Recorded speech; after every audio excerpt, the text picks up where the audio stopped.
That was a style of fingerpicking that characterises the playing of blind Gary Davis.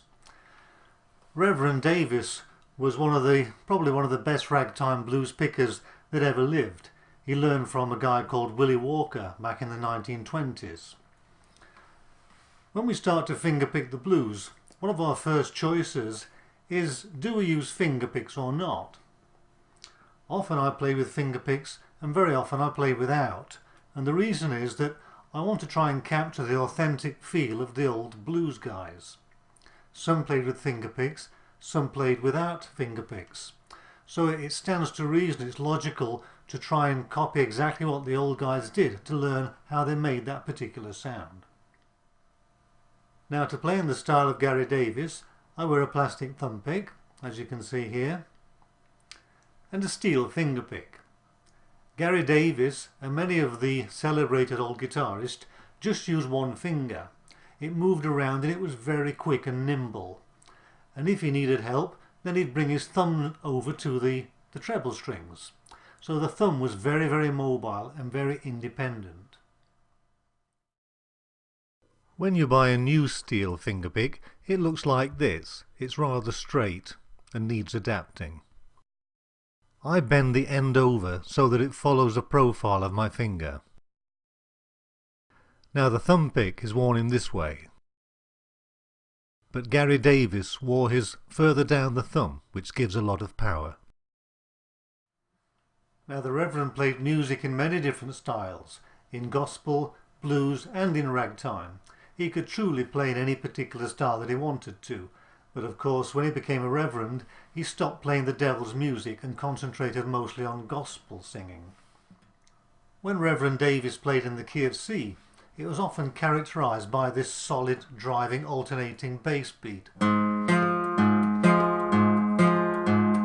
was made possible by the thumb pick, which makes it a very strong sound because the thumb pick is a natural amplifier. Also, the ends of the finger picks and the thumb pick, they're much narrower than a fingertip, so you can get them between the strings. In this way you can carry out certain single string runs. One of the great advantages of using fingerpicks is that you can pick a single string in succession, using the thumb beat first and then the finger, and they alternate, so you can make very fast runs. Here's a song that I wrote in the style of Gary Davis's gospel music.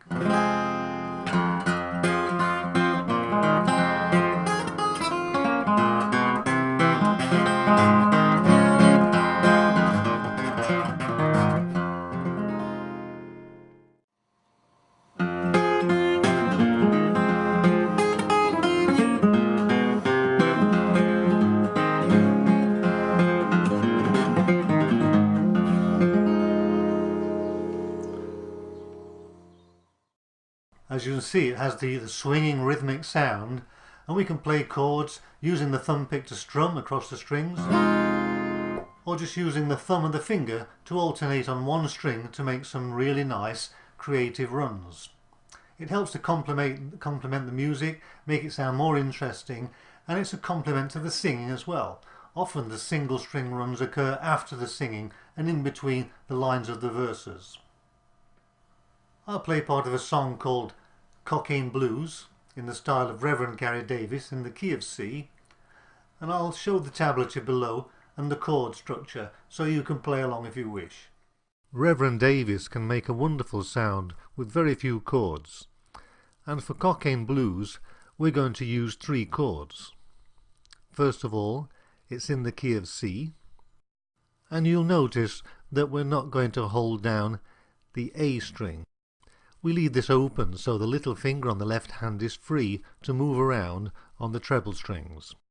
Similarly, when we play the F chord, we don't fret down the A string again, so the little finger is free to move around. On this configuration of the F chord, we move the thumb up the fretboard to the 2nd fret on the bass E. And finally we play the E chord, and sometimes we make an E7 chord.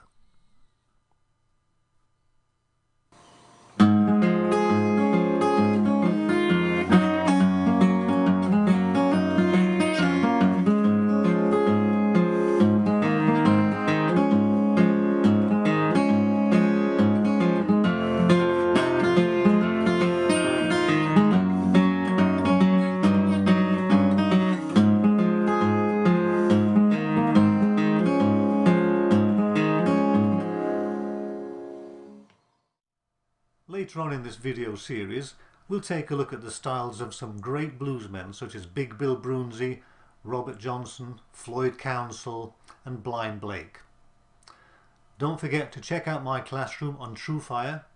I'll see you soon.